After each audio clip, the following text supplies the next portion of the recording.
Siguiente pregunta. Dijiste que para mantener un flujo ascendente de la mente uno ha de realizar un esfuerzo constante en contra de sus pasados hábitos animales. Explica por favor cuál es la diferencia entre el esforzarse contra los hábitos, y el reprimirlos. La transformación de la mente es un esfuerzo positivo. La represión de la mente es negativo. La diferencia estriba en que cuando estás reprimiendo la mente está ocupada positivamente en luchar en contra de algo. Cuando estás transformando tu mente no estás directamente implicado en la lucha en contra de algo. Estás ocupado positivamente en algo, el esfuerzo es para hacer algo, no para estar en contra de algo. Por ejemplo, si luchas directamente con el sexo, será represión, pero si tu esfuerzo positivo estriba en la transformación de la energía sexual, tu esfuerzo positivo es para algo más, y no será represión. Represión significa que has tapiado la salida natural de la energía, has bloqueado la salida natural y no has abierto otra. Es solo un bloqueo. Está en contra de la ira, de modo que la bloqueas. ¿A dónde irá esta energía? La energía que has reprimido creará complejos internos. Se pervertirán aún más. Por tanto, ser natural es mejor que pervertirse. La perversión es una enfermedad. El ser natural es salud. Desde luego, el mantenerse sano no es el objetivo. Uno puede trascender la salud. Así que tenemos tres cosas: represión, ser natural y trascender. Ser natural es simplemente estar sano. Si reprimes y no hay una salida positiva, si no hay una salida creativa para tu energía reprimida, te volverás pervertido. No estarás sano, enfermarás, te sentirás incómodo. No te preocupes negativamente. Cambia la energía, la puerta, el camino de salida, a lo positivo y en el momento en que haya un cambio creativo, la energía que fluía hacia el sexo dejará de fluir. Siempre que construyas un camino superior, ella fluirá por él. Siempre que crees algo que sea mejor que la naturaleza misma, no habrá represión. Has de entender la diferencia. Solo el hombre es capaz de caer por debajo de la naturaleza, ningún animal es capaz de caer por debajo de lo natural. No hay animales anormales. A veces los animales pueden volverse anormales, pero solo cuando están con los humanos, nunca cuando están solos. Un perro puede volverse anormal, un caballo puede volverse anormal, pero nunca en solitario, nunca en un estado natural. Pueden volverse anormales estando con el hombre, en la sociedad humana. Pueden volverse anormales en un zoológico. El hombre sí puede caer más bajo que la naturaleza. Puede que parezca un infortunio, pero no lo es. Con esta capacidad, va pareja otra capacidad. El hombre es capaz de trascender la naturaleza. Ningún animal es capaz de trascender la naturaleza. Cuando más te elevas sobre la naturaleza, más bajo puedes caer en la misma proporción. La posibilidad misma es doble. La misma posibilidad abre dos puertas diametralmente opuestas. A menos que exista la posibilidad de que puedas caer por debajo de la naturaleza, no podrás trascenderla. Y si tienes la capacidad de trascender la naturaleza, existirá la posibilidad de que también caigas por debajo. Los animales son simplemente naturales. Ni se pervierten ni se transforman, nunca se vuelven subanimales ni se vuelven supraanimales. Simplemente son animales. El hombre es una potencialidad flexible. Puede caer por debajo de la naturaleza, puede pervertirse, puede enloquecer. Puede trascender la naturaleza, volverse suprahumano, puede volverse un Buda. Otra cosa. Los animales nacen con la naturaleza que les es propia. En cierto modo nacen perfectos. Un animal nace ya desarrollado. El hombre nace sin naturaleza y no está desarrollado cuando nace. Se desarrolla después. Más tarde se le abren muchas posibilidades, un amplio abanico de posibilidades.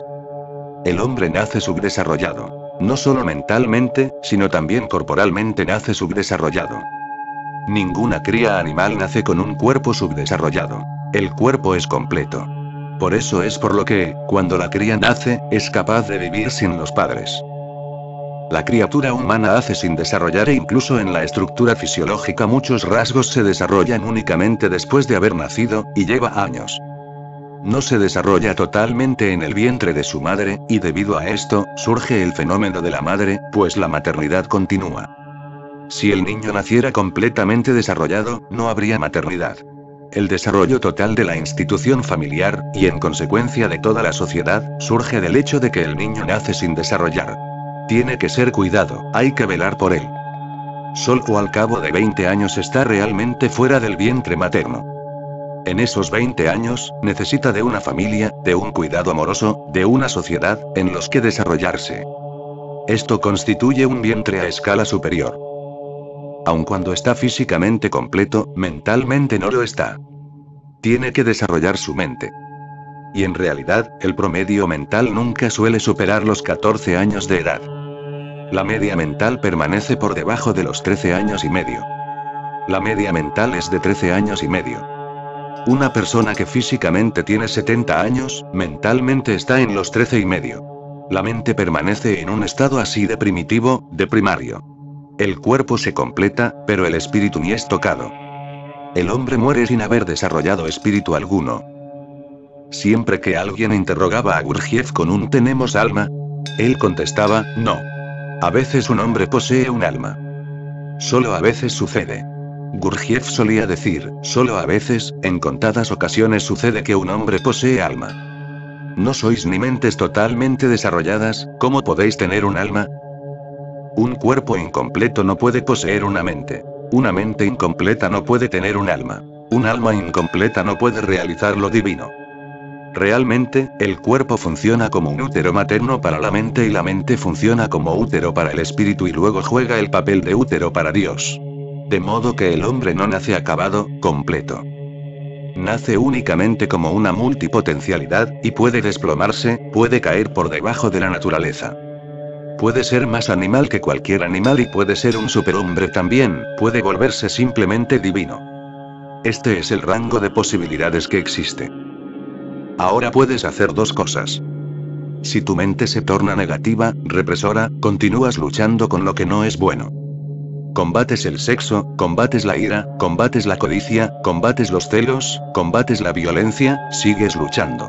Pero cuando uno combate la violencia, nunca se volverá no violento, porque para luchar en contra de la violencia uno necesita ser violento. No puedes combatir la violencia. Por eso tus denominados santos no violentos son todos violentos, profundamente violentos. Desde luego su violencia no va contra los demás. Su violencia va en contra de ellos mismos.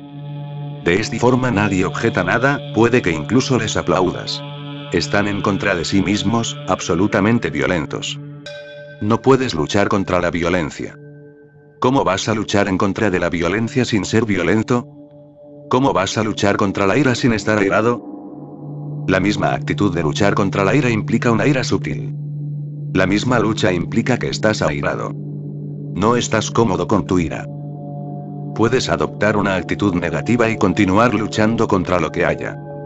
Cuanto más luches en su contra, más te volverás como ello. Una persona que combata el sexo, se volverá sexual. Sus mismos gestos se volverán sexuales. Su modo de sentarse, su modo de estar de pie, su forma de caminar, todo se volverá sexual. Estará tan obsesionado con combatir lo que todo adquirirá el tinte y el calor del sexo. Cuando luchas con algo, has de emplear las técnicas de tu enemigo. Si quieres vencer, has de emplear las mismas técnicas que usa tu enemigo. De ahí que si en último término vences, en realidad no será una victoria porque las técnicas serán las mismas. En realidad habrás sido derrotado. Combate la ira y si eres vencido la ira estará ahí. Si ganas, entonces también la ira estará ahí. Solo la ira puede ganar a la ira. Esta lucha negativa irá estrechando tu conciencia más y más y te sentirás temeroso de cualquier cosa.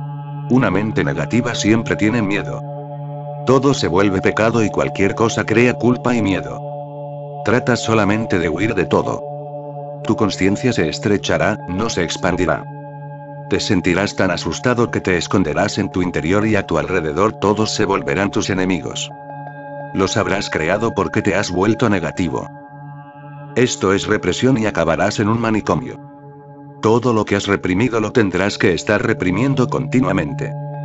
La lucha será tan incesante que no tendrás tiempo de hacer nada más. Si combates el sexo, esto será todo lo que hagas. Toda tu vida será solo una lucha. Si combates la codicia, esto será todo lo que hagas. La misma codicia no te absorbería tanta energía como el luchar contra la codicia. El sexo no te absorbería tanta energía, no disiparía tanta energía, como el luchar en contra del sexo, porque el sexo es natural y la lucha crea negatividad. Siempre que eres negativo, únicamente disipas energía. No ganas nada, no logras nada creativo. Te vuelves autodestructivo. Recuerda siempre no ser negativo, y entonces no habrá represión. Pero yo te he dicho que ir en contra de la corriente es el modo para que la mente fluya hacia arriba. ¿Qué es lo que quiero decir con ir en contra de la corriente? La diferencia es muy sutil, pero una vez la percibas, nunca perderás la pista. Por ejemplo, estás nadando en un río contracorriente. Existen dos posibilidades. Una, simplemente luchas en contra del río, temiendo ser arrastrado por el río, arrastrado por la corriente, temeroso, temblando, luchando en contra del río. Así serás derrotado porque esta misma actitud de tener miedo a ser llevado, de esa mente atemorizada, nunca puede vencer. La derrota está implícita. ¿Durante cuánto tiempo serás capaz de luchar contra la corriente? Toda la actitud es negativa, y el río es tan positivo, tan vital. Pero tú estás temeroso y asustado. ¿Cómo vas a vencer? Antes o después dispararás tu energía en la lucha y la corriente te arrastrará. Hay un segundo punto a tener en cuenta, otra dimensión. No luchas contra el río porque no le temes. Según el primer punto, la lucha se crea debido al miedo. Recuerda, la lucha significa miedo. El miedo se presenta primero, luego empiezas a luchar. Tu miedo crea la lucha, tu miedo crea al enemigo. Básicamente, el miedo es la raíz. No luchas en contra del río porque no temes al río. No te sientes temeroso respecto al río porque sabes que es natural que el río fluya hacia abajo. Aunque tú fluyas hacia abajo, no hay culpa. Es natural. Aunque fluyas hacia abajo, no hay derrota. Solo aparece la derrota si luchas. Luego llega a la derrota. Simplemente es natural. El río fluye y tú fluyes con él. Incluso puedes disfrutar con ello.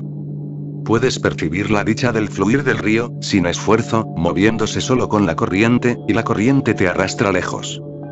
Incluso puedes observar la energía fluyendo río abajo con naturalidad. Por eso, en primer lugar, no sientas miedo de un flujo descendente. No sientas temor. Recuerda, es natural y es mejor fluir con la corriente que ser derrotado y arrastrado, porque entonces el hecho perderá toda la dicha que naturalmente conlleva. Por eso lo primero es, ser natural no es pecado. Recuérdalo, porque solo entonces puede el esfuerzo volverse positivo. En caso contrario, será negativo. Ser natural no es un pecado. Desde luego, no es suficiente, pero esto es otro tema. Pero no es un pecado. Si fluyes con naturalidad, es correcto. Considerándolo por separado, es correcto. No es un pecado, no es una falta, no es inmoral, es sencillamente algo saludable. No obstante, no es suficiente. Afirmo que no es suficiente. No es suficiente porque tus posibilidades van más allá. No se limitan a un mantenerse sano. Puedes ser santo también. Primera cosa, no te atemorices. No condenes la naturaleza y así la actitud negativa dejará de estar presente. En segundo lugar, no luches contra corriente. Juega con la corriente. En realidad no estás luchando contra el río, solo te estás entrenando para ir corriente arriba. Percibe la diferencia. No luchas contra el río, tan solo te sientes colmado de abundancia, pleno de energía y entrenándola para ir hacia arriba. El río no es ahora un enemigo. Más bien es un amigo, porque te da la oportunidad de ascender, de jugar con él. La pelea no es ahora una pelea. Es un juego, es una diversión. Y el río no es tu enemigo, es una circunstancia. La vida es una circunstancia, no un enemigo. La naturaleza es una circunstancia, no un enemigo. Es una oportunidad. Entrena tu energía para que aprenda a fluir hacia arriba. No te preocupa en absoluto que el río fluya hacia abajo. Estás ocupado en un río de energía distinto y ascendente. Tu mente está fundamentalmente ocupada con la energía interna que es capaz de fluir hacia arriba. Siéntete agradecido al río, porque te ofrece un contraste, te da una oportunidad, te ayuda, coopera contigo. Puedes sopesarte a ti mismo solo mediante esta corriente. Puedes sentirte a ti mismo únicamente debido a que el río fluye hacia abajo.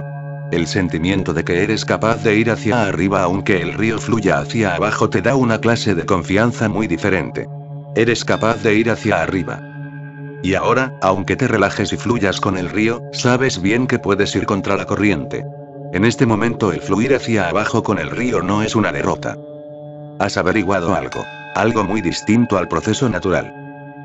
Si has tenido un destello de algo distinto de tu naturaleza, aún por un breve instante, entonces has conocido tu potencialidad. Puede que la alcances o puede que no, pero ya no formas parte del flujo descendente. Fluir hacia arriba es posible.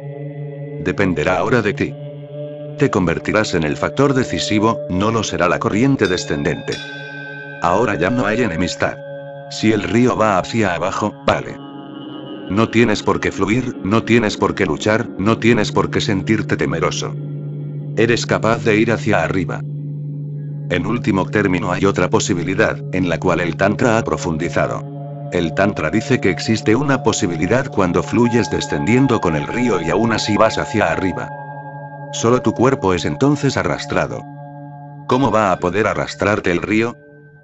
Únicamente puede arrastrar tu cuerpo.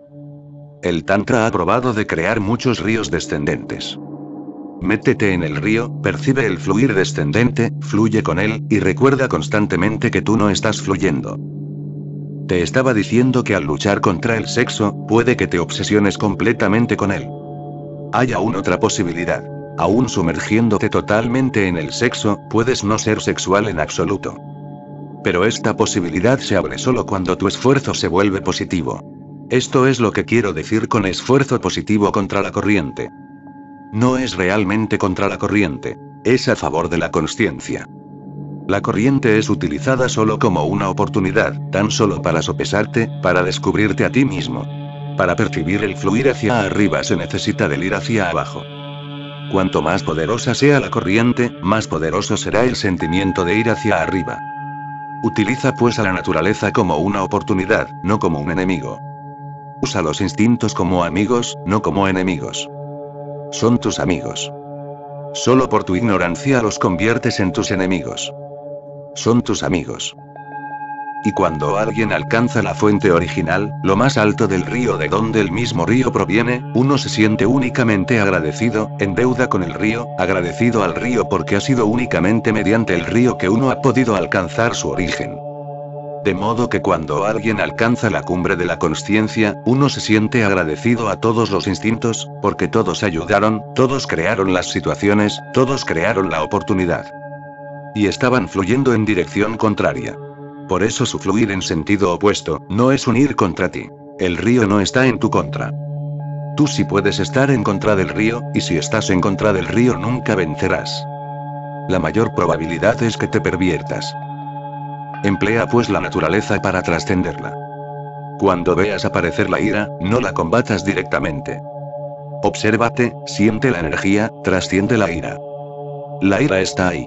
Guarda silencio, siente la ira y percíbete y sopésate a ti. Comienza a fluir hacia arriba.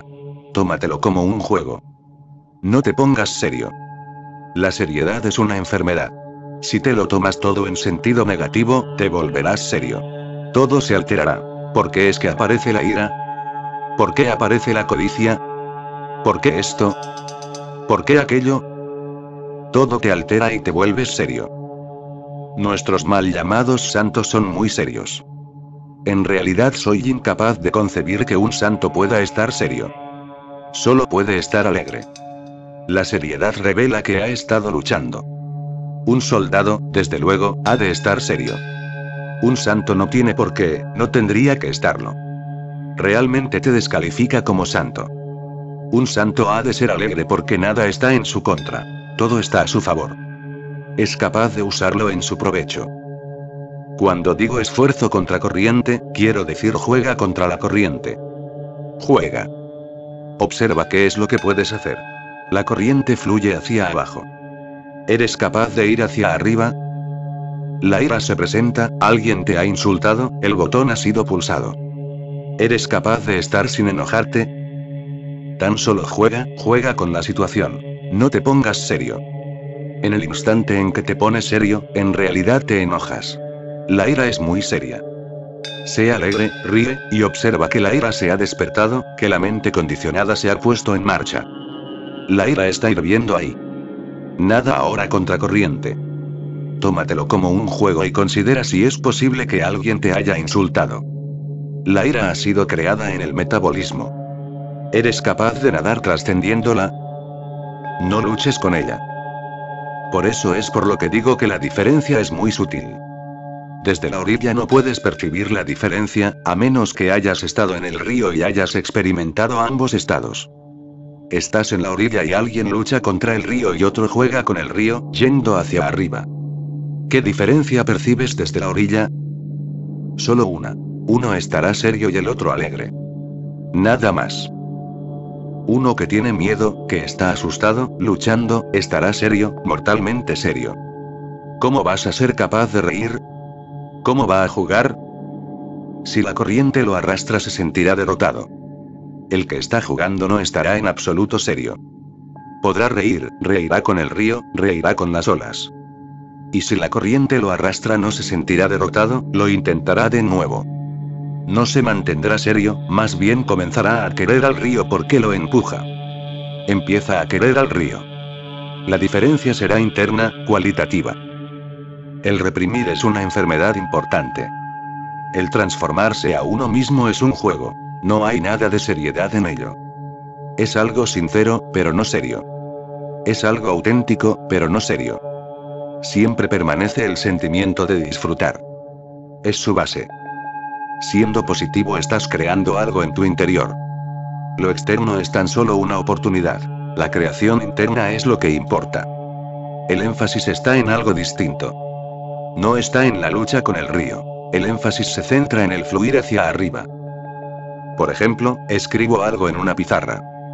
Me valgo de una pizarra, pero escribo con tiza blanca, porque en una pizarra, la tiza contrasta con claridad. También puedo escribir sobre una pared. El escrito estará ahí, pero será como si no existiera porque no habrá contraste alguno. La pizarra no está en contra de la tiza. No es su enemigo, es su amigo. Solo cuando se le enfrenta, las líneas blancas se tornan más blancas. En una pared blanca desaparecerían, se esfumarían. De modo que, ¿quién es el enemigo, la pizarra o la pared blanca? ¿Quién es el enemigo? La pared blanca es el enemigo, porque tú pierdes. La pizarra no es el enemigo. En realidad, es el amigo. Sobre ella, lo blanco es más blanco, más claro y resalta más. Pero cuando escribo sobre la pizarra, mi intención no es destruir la pizarra. Más bien, mi intención es que las líneas blancas resalten. Si tratas de destruir la pizarra, entonces la pizarra es el enemigo. Observa la diferencia. Si tratas de destruir la pizarra al pintarla de blanco, entonces la percibirás como el enemigo. Puedes pintarla de blanco. Entonces habrá lucha. Pero cuando escribes algo sobre ella, tu intención no se centra en la pizarra. Ni te acuerdas de ella, ni necesitas acordarte. No forma parte de tu conciencia. Está solo en el límite. Tu énfasis está en el escribir, no en destruir la pizarra. Te acuerdas de que estás escribiendo y la pizarra colabora. Nunca te obstruye. Así que tu énfasis debe centrarse en lo que estás tratando de alcanzar, no en aquello a lo que te opones. Si tratas de lograr amor, mantente positivamente ocupado en el amor, no en destruir el odio. Nunca podrás destruirlo. No serás capaz de destruir el odio. Pero en el instante en el que el amor haga acto de presencia, toda la energía será transportada. Comenzará a fluir hacia el amor. No seas negativo respecto a tus energías, respecto a tus instintos, respecto a nada. Sé positivo. Y cuando estés positivamente creando algo, mantente alegre. Es tu naturaleza. ¿Por qué combatirla? Tú la has creado. Es el resultado de tu esfuerzo. Deseabas crearla, y la has creado. La has escogido. Es tu libertad. Si te enojas, es tu elección, de modo que ¿por qué te opones a ella? Es tu elección. Durante vidas has empleado la ira, por eso está ahí. ¿Por qué enojarte contra ella? Nadie la ha elegido, sino tú. Seas lo que seas, no eres más que tu propia creación. Así que no tiene sentido pensar en términos de negatividad. Siente, más bien, que tú eres el que es capaz de crear a este loco en tu interior. En realidad eres capaz de crear muchas cosas. Si eres capaz de crear un infierno así, ¿por qué no creas un cielo? No te ocupes del infierno. Preocúpate del cielo y empieza a crearlo. Cuando el cielo haya sido creado, no encontrarás el infierno. Habrá desaparecido por completo porque existía únicamente como algo negativo, existía solo como ausencia. Porque no hay cielo, ha de existir el infierno. Porque no hay amor, ha de haber odio. Porque no hay luz, existe la oscuridad. No combatas la oscuridad. Crea la luz, ocúpate de crear la luz. Cuando haya luz, ¿dónde estará la oscuridad? Pero tú luchas directamente. No piensas en la luz y empiezas a luchar directamente contra la oscuridad. Pero, hagas lo que hagas, nunca destruirás la oscuridad. Al contrario, puede que tú seas destruido en el combate. ¿Cómo vas a combatir la oscuridad directamente? Es una ausencia. La oscuridad solo significa que no hay luz. Así que, por favor, crea la luz. El río fluye hacia abajo y tú fluyes con él porque desconoces el fluir ascendente. No lo has conocido. Esto es lo que ocurre. Una vez lo conozcas, todos los ríos podrán fluir corriente abajo, pero tú no podrás fluir hacia abajo. Entonces podrás ir con el río hasta el mismo mar, pero no fluirás hacia abajo. Es difícil percibir la diferencia. Por eso es por lo que hay tanta represión en el mundo. Nadie la ha enseñado. Todos saben cómo crearla. Nadie la ha enseñado. Ni un Buda, ni un Maharira, ni un Jesús, ni un Krishna. Es un milagro. Nadie ha enseñado represión porque nadie es capaz. Es un sinsentido. Pero todo el mundo ha reprimido y todo el mundo reprime, porque la diferencia es tan sutil que siempre que la transformación comienza, se interpreta como represión. Siempre que surge un maestro que comienza a hablar sobre la transformación, se juntan seguidores que comienzan a interpretarlo como represión. Esto es debido a que es tan sutil, tan delicado que a menos que tú lo experimentes tienes todas las probabilidades de que lo malinterpretes. Intenta pues experimentarlo. El requisito fundamental es no estés en contra de nada, está a favor de todo. Mantente a favor de todo. No estés en contra de nada. En realidad, cuando estás en contra de algo tu futuro no está abierto. Solo cuando estás a favor de algo, tu futuro se abre. Cuando estás en contra de algo te estás aferrando al pasado. Nunca puedes estar en contra del futuro. ¿Cómo vas a estar en contra del futuro? Solo puedes estar en contra del pasado. Entiéndelo también desde esta perspectiva. Cuando estás en contra de algo, estás en contra del pasado. Estás combatiendo la muerte. El pasado ya no existe, ¿por qué luchar pues contra él? Crea el futuro, lucha por algo. Te volverás positivo. Hay dos modos de ser libre. Uno es liberarse de algo, y otro es tener libertad para elegir algo. Un joven disputa con sus padres para ser libre. Se convierte en hippie. Durante algún tiempo la lucha sigue. Los padres son impotentes para hacer algo, y lo olvidan. Entonces por primera vez el chico comienza a pensar ¿qué voy a hacer? Porque hasta ahora él estaba únicamente en contra de algo. La libertad era un liberarse de los padres. No conducía a ninguna parte. No era libertad para elegir. Solo era contra algo. No solo ocurre esto a los individuos. Les sucede a las razas, a las naciones. Ha sucedido desde siempre. Peleas por liberarte de los ingleses o liberarte de alguien. Cuando por fin alcanzas la libertad comienzas a sentirte vacío, hueco. ¿Qué hacer? No luchabas por algo, por eso tu fuerza desaparece al desaparecer tu enemigo. Un joven muy educado acudió a mí. Estaba locamente enamorado de una chica, pero sus padres no le apoyaban. No pertenecían a la misma religión. Él decía, sea cual sea mi futuro, aunque tenga que ser un mendigo en las calles, me voy a casar con esta chica. Pero mi padre está decidido a desheredarme si me caso con ella. Su padre era un hombre rico, así que le pregunté al chico. ¿Estás realmente enamorado de la chica o estás solamente enojado con tu padre? Decídelo, porque son dos cosas distintas. ¿Amas realmente a esta chica o este amor es un subproducto y lo que estás es en contra de tu padre y utilizas este amor como caballo de batalla, como eje de la discordia? Él dudó. Dijo, deja que lo piense. No se me había ocurrido. ¿Por qué me haces este tipo de preguntas? Verdaderamente estoy enamorado. Yo le dije, vete y piénsatelo. Él volvió y me dijo, no. Estoy enamorado. Le miré en sus ojos y se sintió agitado. Permanecí en silencio mirando continuamente a sus ojos, fijamente. Se sintió incómodo y dijo, ¿qué haces? ¿Crees acaso que no estoy enamorado? Yo permanecía en silencio. Él dijo, ¿qué pretendes? ¿Por qué estás tan callado? ¿Crees que estoy mintiendo o que me estoy justificando? Seguí en silencio. Él dijo, parece que has leído mi mente. Cuanto más pienso en ello, más siento que estoy en contra de mi padre. Pero aún así, voy a casarme. De modo que le dije, de acuerdo. Cásate. Al cabo de 5 años se suicidó. Me escribió una carta. Estabas en lo cierto. En cuanto me casé, el amor murió, porque al casarme la lucha con mi padre desapareció. Me quedé sin herencia y dejó de haber relación alguna. Todo acabó y en ese mismo momento el romance dejó de ser tal. En realidad estaba en contra de algo, no estaba a favor de algo. Y dijo, voy a suicidarme porque la vida resulta muy monótona. Recuerda, la vida se volverá un aburrimiento si estás siempre en contra de algo y nunca a favor de algo.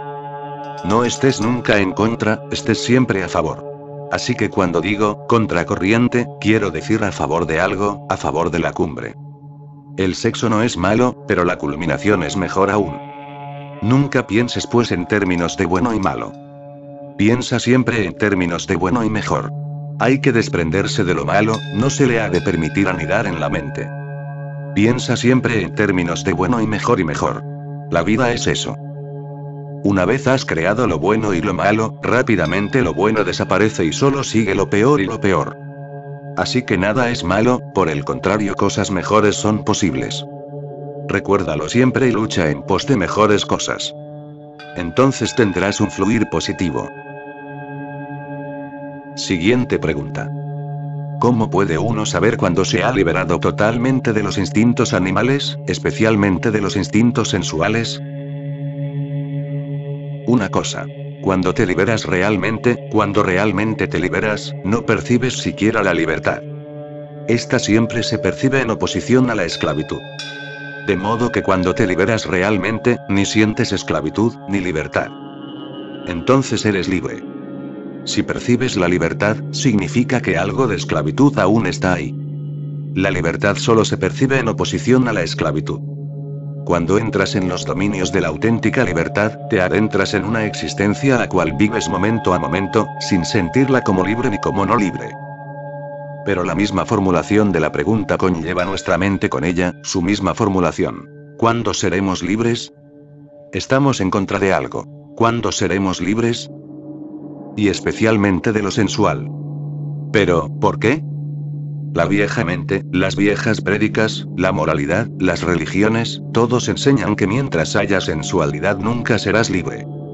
Dicen que mientras haya sensualidad nunca serás libre. La sensualidad debe desaparecer. Entonces serás libre. Por eso es por lo que preguntamos.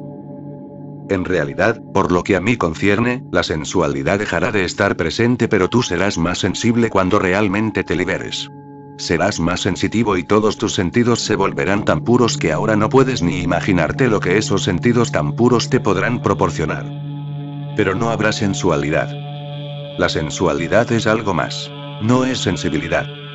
Sensualidad implica un anhelo, significa una obsesión constante. Por ejemplo, alguien que esté constantemente pensando en la comida, es incapaz de meditar, no puede orar, no puede estudiar. Haga lo que haga, la comida es una obsesión interna. Seguirá disfrutando de la comida en su imaginación. Aunque empiece a pensar en el cielo, pensará en la comida. ¿Qué clase de comida habrá en el cielo? Tales personas dicen que en el cielo habrá un kalbrisk, un árbol bajo el cual te sientas y al pensar en algo te es suministrado inmediatamente, instantáneamente. Piensas en comida, y la comida está allí. Piensas en una mujer, y la mujer está allí. Piensas en vino, y el vino está allí. Es un árbol de los deseos. Los que han ideado este árbol deben de haber sido muy sensuales. En el Corán se dice que en cielo hay ríos de vino. Cualquiera que sea el que ha ideado esto debe de haber sido profundamente sensual. Un deseo así, un anhelo tal que, incluso existe en el cielo y...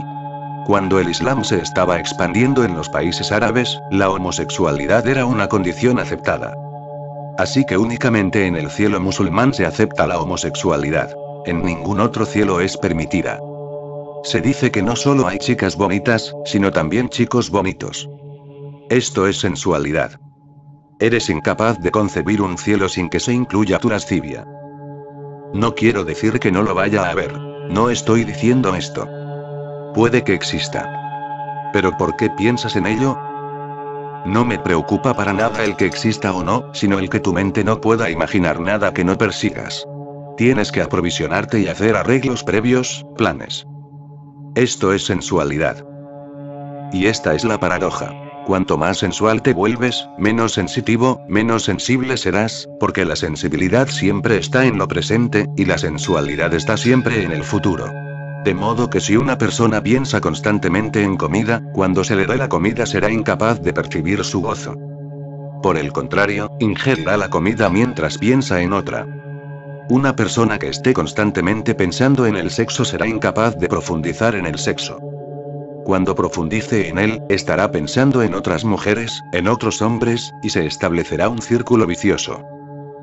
Cuanto menos disfrute, más seguirá imaginando y todo se volverá más cerebral, más mental. Comerá con la mente, no con el cuerpo. Su sexo se volverá cerebral, todo lo suyo se volverá cerebral. En todos los asuntos de la mente tomará el mando, y la mente es incapaz de hacer nada excepto pensar. La mente piensa y piensa. Y realmente, se crea un escudo envolviendo a la mente, que hace que uno se vuelva menos y menos sensible. Los sentidos languidecen y la mente lo explota todo a través de los sentidos, lo usurpa todo. Y la mente en sí no es capaz de hacer nada. Únicamente es capaz de pensar, y el pensar no te puede dar satisfacción alguna. Así que cuanto más descontento te sientes, más piensas. Te incorporas a un círculo vicioso, y por último te vuelves incapaz de percibir nada a través de los sentidos. Esto es sensualidad. Los sentidos prostituidos por la mente, o la mente habiendo incorporado los sentidos a sí misma. Esto es sensualidad. Una conciencia realmente libre no será sensual, sino sensitiva, profundamente sensitiva y sensible. En realidad, cuando un Buda ve una flor en su totalidad, en su completa belleza, en su absoluta vitalidad. El color, la fragancia, todo, Buda lo ve en su totalidad.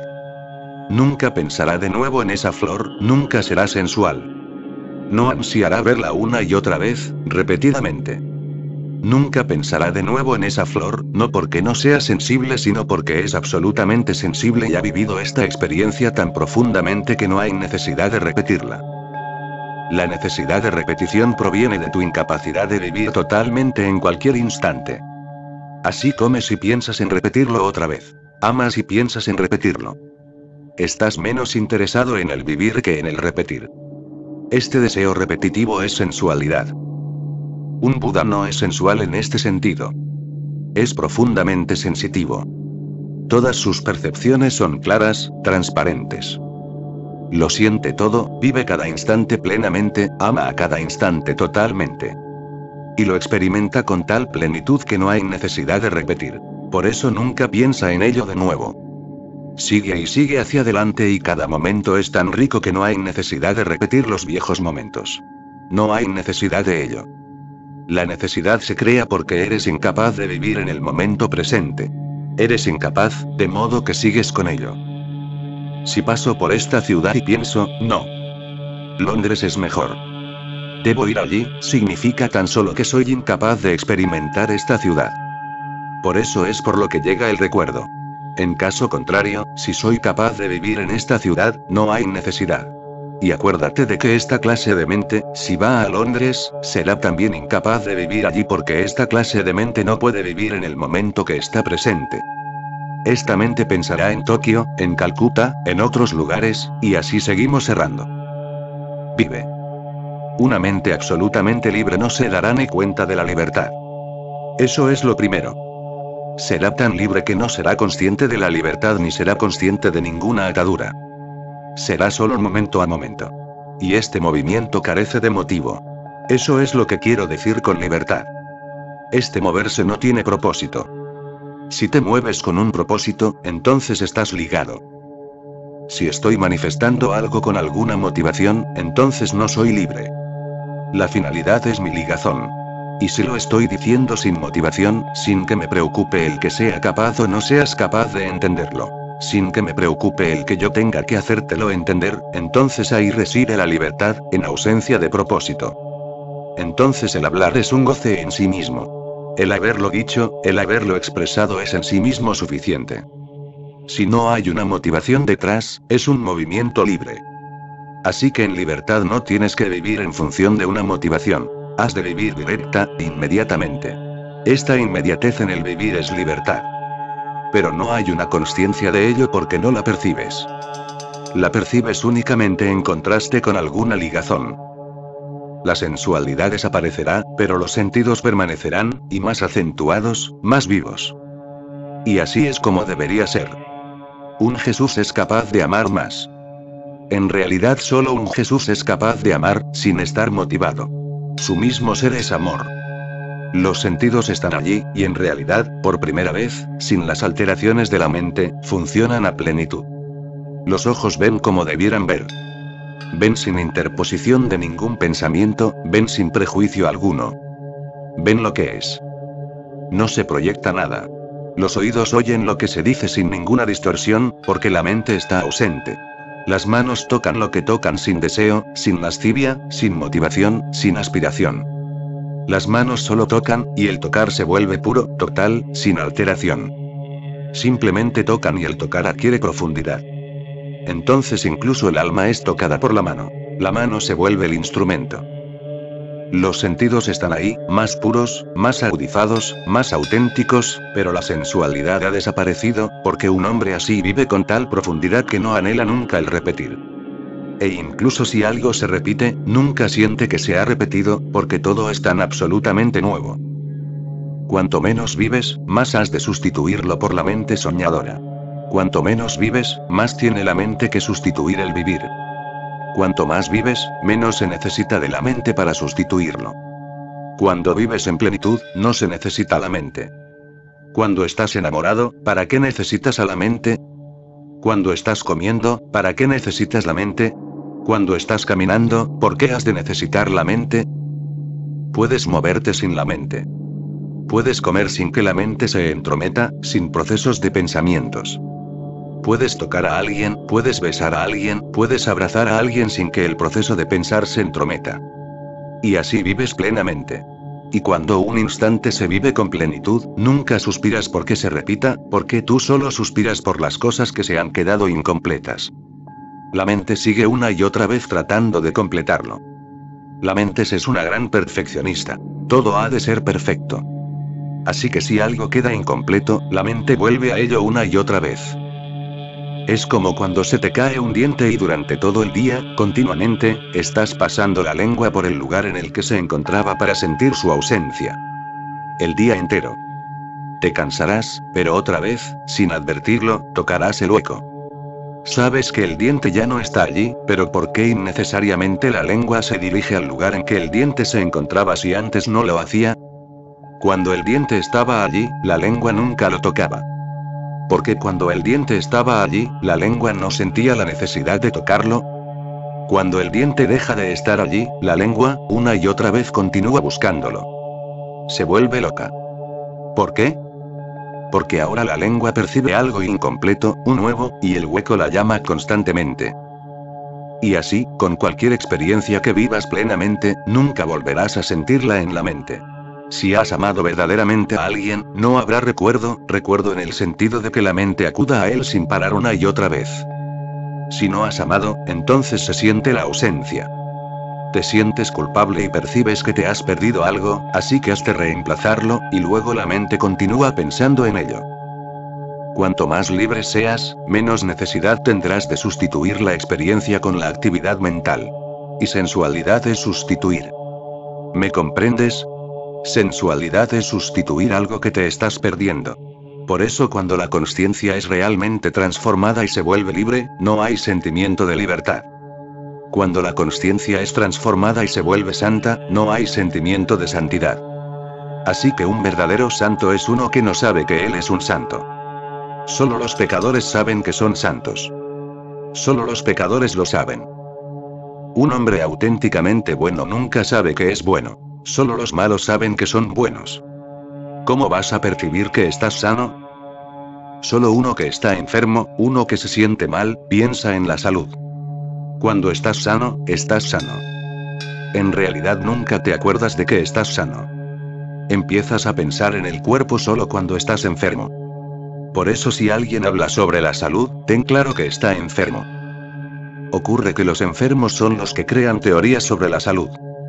Los enfermos hablan y hablan sin parar sobre la salud y se vuelven expertos. Se vuelven expertos en ella. Sucede a diario que si estás enfermo y no puedes trascender tu enfermedad, antes o después te vas a volver un naturópata. Si las medicinas no te sirven de ayuda, ¿qué vas a hacer? El constante leer y pensar en la salud te va a convertir en un naturópata.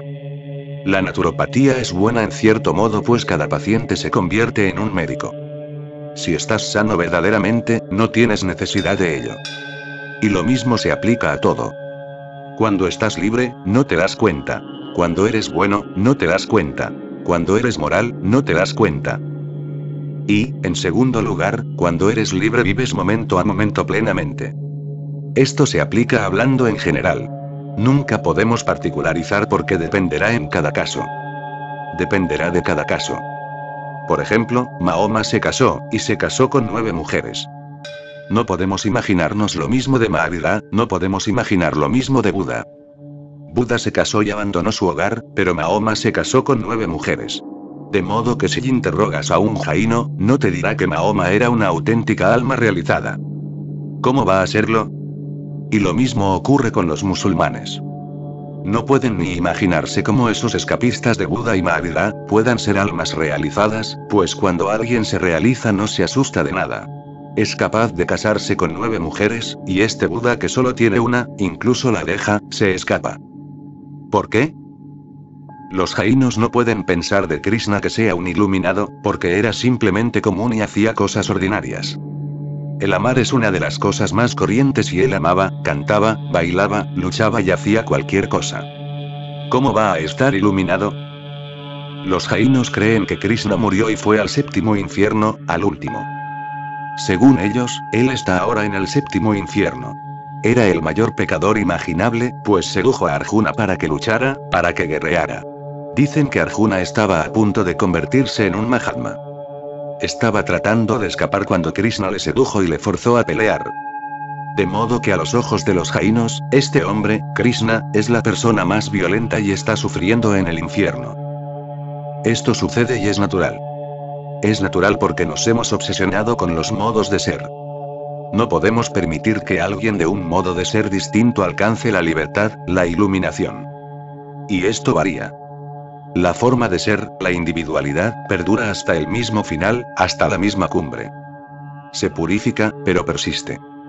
Por eso un Buda puede sentir que no tiene necesidad ahora de seguir ligado con ninguna mujer. Depende de él. Depende. Es libre de hacerlo así. Y un Mahoma pensará de un modo totalmente distinto. Y también es libre de comportarse según su estilo. Y todo el mundo se comporta, cuando se libera, según su estilo. No puedes aplicar una forma de ser determinada. Por ejemplo, a Mahoma no le gustaba en absoluto la música. No era así, no era su forma de ser. Pero entonces los musulmanes creen que cualquiera que ame la música es un pecador, por eso en las mezquitas musulmanas no se permite tocar música. Pero Mahoma estimaba los perfumes en alto grado, por eso los musulmanes continúan estimando los perfumes. Un musulmán extremadamente pobre, particularmente en las festividades religiosas, se perfumará ocasionalmente. El perfume ofrece tantas posibilidades como la música, incluso más. ¿Cuál es pues la diferencia? El perfume es una música para la nariz y nada más, y la música es un perfume para los oídos y nada más, pero depende de la forma de ser. Cuando Mahoma se liberó, cuando se volvió totalmente libre, cuando se iluminó, su forma de ser empezó a desplegarse tal y como era y un día surgió una explosión, un amor por los perfumes, sin motivo. Pero cuando los seguidores llegan, crean motivaciones. Empiezan a creer que existe alguna motivación ahí. No hay una razón tal. Es simplemente la libertad de una forma de ser. Meera continúa cantando y Chaitanya sigue bailando de pueblo en pueblo. Mahoma no puede admitirlo. ¿Qué tontería estáis haciendo? ¿Bailando? ¿Qué relación tiene con la realización divina? Y un Chaitanya no puede concebir cómo puedes permanecer sin bailar cuando se presenta el amigo. ¿Cómo puedes permanecer sin bailar? Un Chaitanya no puede concebir cómo un Buda disfruta de estar sentado cuando la luz ha llegado a su puerta. ¿Cómo sigue sentado de esta manera cuando la luz ha descendido? Deberías bailar. ¿Te has vuelto loco? Pero esos son formas de ser y uno debe ser consciente para permitir que cualquier forma de ser se manifieste. Así el mundo se enriquece. Por eso no soy capaz de decir qué es lo que sucederá cuando tú te liberes, qué sentidos serán los que se purificarán más, qué sentidos empezarán a ser medios de expresión de tu alma. Nadie puede decirlo, es impredecible. Una cosa es cierta. La sensualidad habrá desaparecido. Los sentidos estarán presentes, más perfectos, más puros, y más pura y más profunda será su vivencia. La sensitividad estará presente, pero no la sensualidad. Siguiente pregunta. Viendo el antagonismo que existe entre los hechos de la vida, ¿puede uno practicar simultáneamente el camino de la relajación y el camino del esfuerzo? No, no es posible. No puedes practicar ambos simultáneamente porque ambos son diametralmente opuestos. Conducen a un mismo punto, pero no van por los mismos caminos, por la misma ruta, por los mismos parajes. Son diametralmente opuestos. No puedes practicar ambos, del mismo modo que no puedes ir a un mismo sitio por dos caminos diferentes simultáneamente. Puede que haya dos caminos. Vas a la estación y puede que haya dos caminos para ir, pero no puedes ir por ambos al mismo tiempo. Y si lo haces, no llegarás a la estación. Ambos caminos van, pero tú no llegarás a la estación porque caminarás 10 pasos en uno, luego volverás atrás, seguirás el otro. Después regresarás y seguirás el primero. Los puedes seguir por mucho tiempo, pero no llegarás a ninguna parte. Cada camino es un camino distinto. Tiene su propia ruta, sus propios pasos, sus propios mojones, sus propios símbolos, su propia filosofía, su propia metodología, sus propios vehículos, sus sistemas propios de movimiento. Tiene sus propios modos en todo. Cada camino es en sí un camino perfecto. Nunca te comportes según dos sistemas. Simplemente crearás confusión. Sigue uno. Cuando llegues al final, descubrirás que si hubieras seguido el otro también habrías llegado. Cuando hayas llegado, puedes tomar como un juego el ir por el otro. Esto es una cosa distinta, tan solo para saber si esta carretera también llega o no llega. Pero no sigas los dos simultáneamente porque cada camino es tan científicamente perfecto que el hacerlo solo creará perturbaciones. En realidad, en los viejos tiempos, incluso el saber algo del otro camino estaba prohibido porque el mero saber creaba perturbaciones. Y nuestras mentes son tan infantiles, tan curiosas, tan tontamente curiosas, que si oímos de algo distinto o leemos sobre algo distinto comenzamos a mezclar. Y desconocemos que lo que puede tener sentido en un camino puede ser dañino en el otro. Así que no mezcles. Un componente de un coche puede ser útil, valioso, tan útil que el coche no se pueda mover sin él. Pero el mismo componente puede ser un estorbo en otro coche. No lo uses, porque cada parte ocupa un lugar en el modelo que le es propio, en su propia gestalt. En el instante en que cambias el conjunto, la parte se vuelve un estorbo. Se ha introducido mucha confusión en el mundo religioso debido a que todas las religiones son conocidas por todo el mundo, todos los caminos son conocidos, y tú te quedas perplejo. Hoy en día, encontrar un cristiano es difícil, encontrar un hindú es difícil, encontrar un musulmán es difícil, porque todos tienen algo de hindú, algo de musulmán, algo de cristiano, y esto crea un grave peligro. Es peligroso. Puede que sea suicida. Por eso la pureza del camino es una necesidad básica para uno que tiene que hollarlo. Si solo ha de pensar en él, no hay por qué haya pureza alguna. Puedes continuar pensando. Pero si has de viajar, la pureza del camino es esencial. Y debes de permanecer alerta para no confundir nada y no introducir elementos extraños en él. Esto no significa que el otro esté equivocado. Solo implica que el otro está en lo correcto en lo concerniente al otro camino. No necesitas concluir que, solo yo estoy en lo cierto y el otro está equivocado. El otro está en lo cierto a su manera. Y si has de ir por el otro camino, ve por él abandonando completamente el tuyo. Por eso es, por lo que las antiguas religiones, y hay solo dos religiones básicas, la hindú y la judía, nunca estaban dispuestas a convertir a nadie. Y la única razón, la cual era conocida como una antigua, muy antigua tradición, era esta: que el convertir es confundir. Si alguien ha sido criado como cristiano y lo conviertes al hinduismo, solo lo confundirás porque él no puede olvidar lo que ha conocido. No puedes hacerle un lavado. Permanecerá ahí, y sobre esta base, todo lo que le des como hinduismo dejará de significar lo mismo porque sus antiguos fundamentos estarán siempre presentes. Solo lo confundirás, y esta confusión no lo volverá religioso, no puede hacerlo. Así que las antiguas religiones, y realmente solo hay dos religiones antiguas, la judía y la hindú, y todas las demás son ramales suyos, han permanecido dogmáticamente siendo anticonversión. El concepto hindú fue alterado por Dayananda. Debido a que su mente funcionaba de modo político, no de modo religioso, empezó a convertir.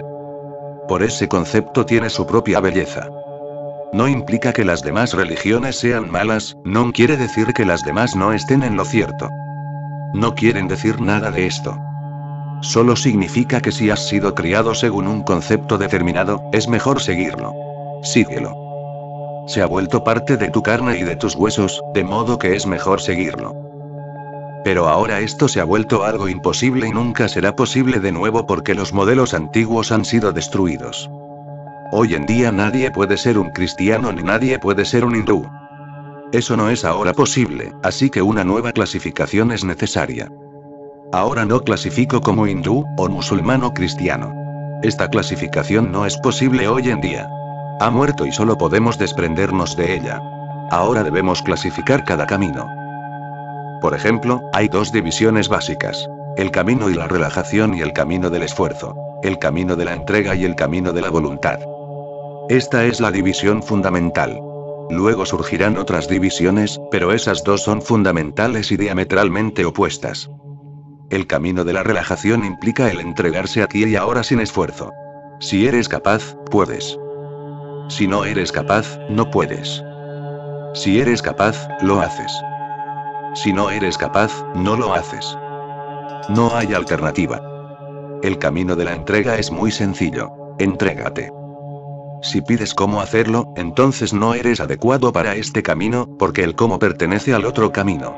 ¿Cómo significa con qué esfuerzo, con qué técnica? ¿Cómo voy a entregarme? Si pides, ¿cómo voy a entregarme? Entonces tú no eres adecuado para seguir el camino de la entrega. Sigue pues el otro. Si eres capaz de entregarte sin pedir cómo, solo entonces será posible. Parece simple, pero es muy difícil, muy arduo, porque el cómo surge instantáneamente.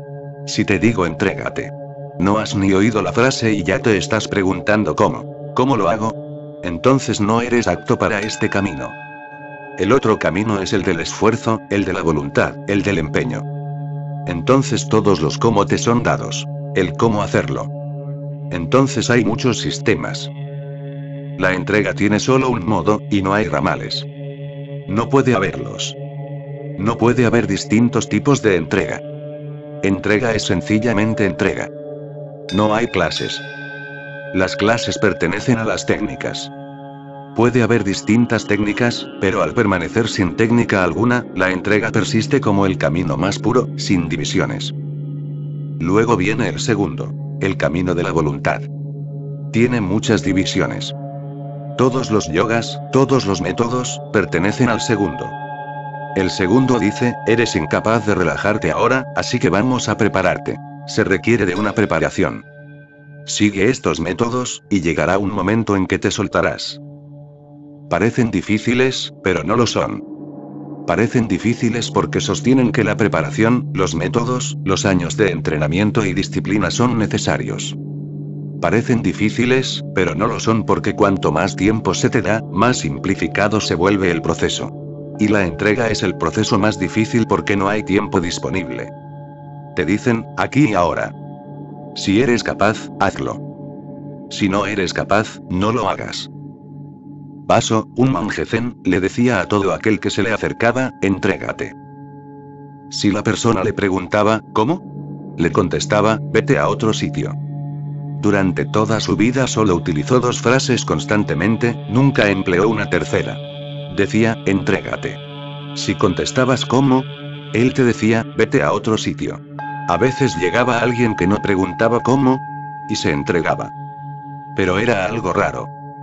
Cuando más progrese nuestra mente moderna, más rara será la entrega, más difícil será el entregarse, porque el entregarse implica una inocencia, una mente confiada, una fe absoluta. No requiere esfuerzo, requiere fe. No pregunta por el método, por el camino, por el puente. Da el salto. No pregunta por los pasos a seguir. No pide nada. Pero el otro camino es el del esfuerzo, el de la tensión. Y los métodos posibles son muchos, porque para hacer algo hay muchas técnicas. Hay muchas técnicas que crean tensión suprema para que explores. Pero nunca sigas ambos. No puedes seguirlos. Solo puedes continuar pensando en ellos. Y no te confundas. Determina con claridad cuál es para ti. ¿Eres capaz de confiar? ¿Estás dispuesto a dar el salto sin pedir cómo? Si no es así, olvídate de la relajación, olvídate del pedir como si no es así, olvídate de la palabra misma, porque no eres capaz ni de entenderla. Entonces esfuérzate, y este Upanishad habla del esfuerzo ascendente, un constante apuntar de la mente hacia la cumbre.